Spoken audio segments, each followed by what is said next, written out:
आशा है आप हमारी मांग को पूर्ण करेंगे, हमें विश्वास है।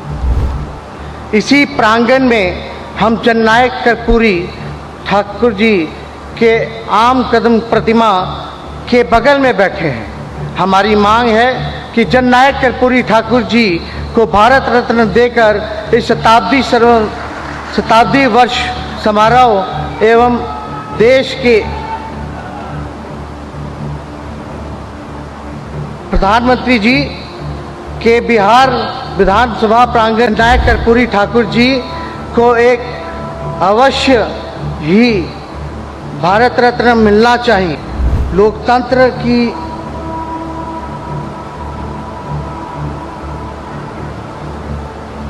हमारे लोकतंत्र की समृद्ध विरासत सौंपी आवश्यकता है कि हम इसे मिलकर विश्व के सबसे बड़े लोकतंत्र के जड़ों को और मजबूत बना और विधानसभा की शताब्दी वर्ष के यही चुनौतियां हैं और अवसर भी है। पुनः आप सभी को तहे दिल से मैं धन्यवाद और प्रणाम करता हूं। जय बिहार, जय हिंद। नमस्कार, इनसाइडर लाइव में आपका स्वागत है। आपके साथ में मैं हूं नामिका। कल बिहार विधानसभा के शताब्दी वर्ष के समापन समारोह पर नेता प्रतिपक्ष तेजस्वी यादव को 4 मिनट का समय मिला था, जिसमें उन्होंने अपना भाषण दिया।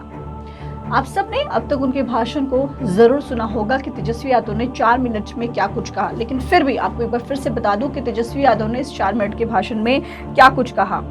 तेजस्वी यादव ने प्रधानमंत्री मोदी जी से मांग की कि जननायक कर्पूरी ठाकुर को भारत रत्न दिया जाए।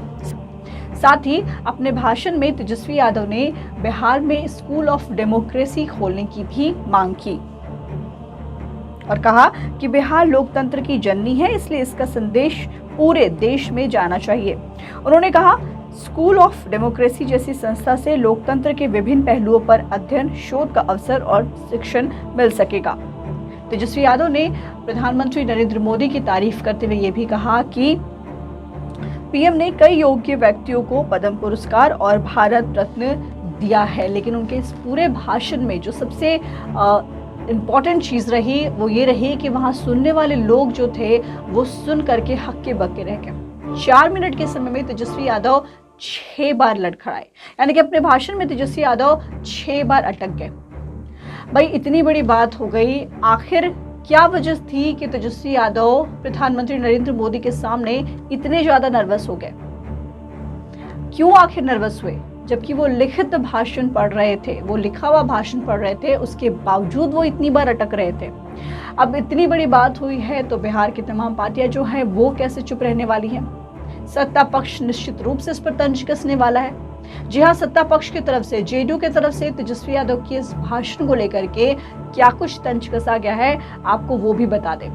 अनुकंपा पर राजनीति करने की बात कही है जेडीयू ने। जी हाँ, ये कहा है कि तेजस्वी यादव जो है वो अनुकंपा पर राजनीति कर रहे हैं और सबसे बड़ी क्वालिटी उनके अंदर सिर्फ यही है कि वो लालू प्रसाद यादव के बेटे हैं और उन्हीं की राजनीतिक विरासत जो है उसको संभालने की कोशिश कर रहे हैं। आपको बता दें कि लालू प्रसाद यादव बीमार चल रहे हैं, एम्स में एडमिट है, दिल्ली के एम्स में, लेकिन उन्होंने वहां से तेजस्वी यादव को बिहार पटना सिर्फ इसलिए भेजा था क्योंकि नेता प्रतिपक्ष का ऐसे मौके पर मौजूद रहना जरूरी था जब देश के प्रधानमंत्री बिहार विधानसभा के शताब्दी समारोह में पहुंच रहे हैं शिरकत करने के लिए। ऐसे मौके पर नेता प्रतिपक्ष का जो चेहरा है उसे मौजूद रहना जरूरी था, लेकिन नेता प्रतिपक्ष ने कुछ ऐसा किया जिससे अब चारों तरफ लोग हंस रहे हैं। जेडीयू क्या कुछ कह रही है, पहले आप वो सुनिए।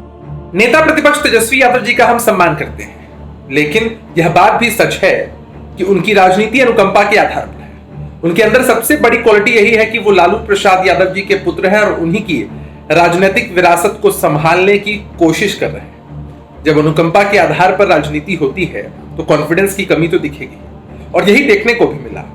देखकर भाषण पढ़ना, लड़खड़ाना, यह सब दर्शाता है कि उनके अंदर आत्मबल की भी कमी है। परिवारवाद और वंशवाद की प्रतीक पार्टियों में अमूमन ऐसा ही देखने को मिलता है। अब देखिए, आपको बता दें कि तमाम पार्टियां जो हैं वो तेजस्वी यादव के इस भाषण पर अपनी अपनी राय रख रही है, अपनी अपनी प्रतिक्रिया दे रही है। हम की बात करें, जी हाँ, जीतन मांझी की पार्टी की बात करें तो इसके प्रवक्ता दानिश रिजवान ने भी बहुत बड़ी बात कह दी है तेजस्वी यादव को लेकर के। दानिश रिजवान ने साफ कहा है कि विपक्ष का जो चेहरा है वो डरा हुआ और सहमा हुआ है, और इस भाषण से ये बात जो है वो साफ हो गई है कि विपक्ष पूरी तरीके से डरा और सहमा है। और सत्ता पक्ष की मांग, सत्ता की मांग कैसे करता है, वो सत्ता में आने की मांग कैसे करता है। बिहार की जनता जो है वो नीडर है, साहसी है, और ऐसे लोगों के हाथों में बिल्कुल भी सत्ता नहीं दी जा सकती है।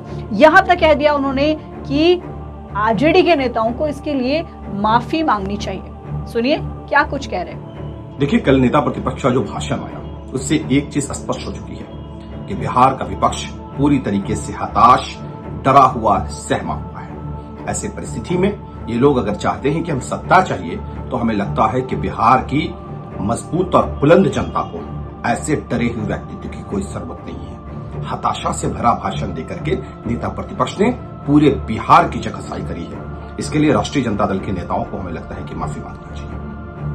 अब भाई बीजेपी इसको लेकर के कैसे चुप रह सकती है। बीजेपी ने भी जबरदस्त तंज कसा है। बीजेपी क्या कुछ कह रही है वो भी आप सुनिए। देखिए, तेजस्वी प्रसाद यादव जी बिहार के प्रतिपक्ष के नेता हैं और पूरे बिहार की नज़र उन पर होती है।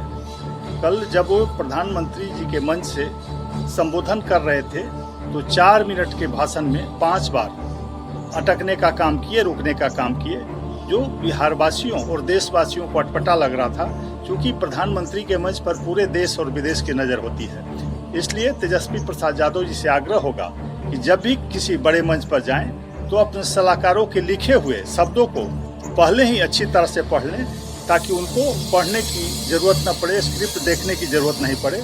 अन्यथा बिहार का नाम नीचा होता है, बिहार को फिर लोग अशिक्षित और अनपढ़ नेताओं के नामों में शुमार करने लगते हैं।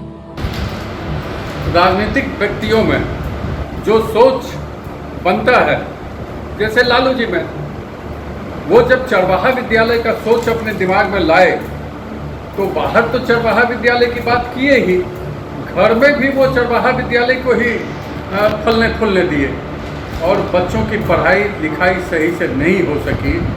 उसका कल मंच पर प्रकटीकरण था।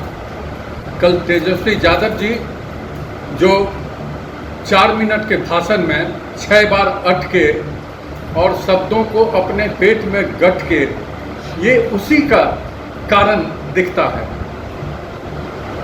अब ऐसा तो नहीं है कि लिखा हुआ चीज़ भी अब पढ़ने में तेजस्वी जी को दिक्कत हो रहा है, तो जो बिहार में जो विकास की गाथा लिखी जा रही है, विकास के इतने कार्य हो रहे हैं, तो कहाँ से वो उस विकास को पढ़ पाएंगे, कहाँ उस विकास को देख पाएंगे।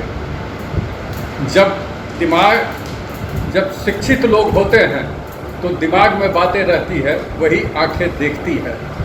जब इनके दिमाग में ही शिक्षा नहीं है, ये खुद शिक्षित नहीं है, तो कहाँ से ये बातों को पढ़ पाएंगे और देख पाएंगे। इसीलिए ये बार बार कहते हैं कि सिंचाई, अरे सिंचाई तो हर खेत में पानी पहुंचाने का काम किया जा रहा है, सस्ते दरों पर बिजली मुहैया किसानों को करवाया जा रहा है, 65 पैसे प्रति यूनिट बिजली उपलब्ध कराया जा रहा है, हर खेत को पानी पहुंचाया जा रहा है।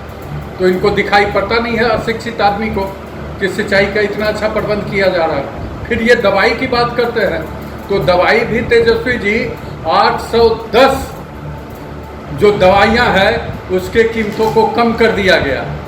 जो हार्ट के ऑपरेशन में 1.5 लाख लगता था स्टंट में, उसका 30,000 कर दिया गया है। जो 50,000 का घुटने में लगता था उसका 7,000 कर दिया गया है। और बहुत सारी दवाइयों का 30 से 70-80% तक कम दामों पर दवाइयाँ मिल रही है। तो सिंचाई का भी जवाब हमने दे दिया, दवाई का भी हमने जवाब दे दिया। और जहाँ तक कार्रवाई का चर्चा करते हैं तो कार्रवाई तो आपके घर पर ही कार्रवाई हो रही है, तो आपको कार्रवाई का भी ज्ञान होना चाहिए, लेकिन कहते हैं कि कार्रवाई नहीं होती है।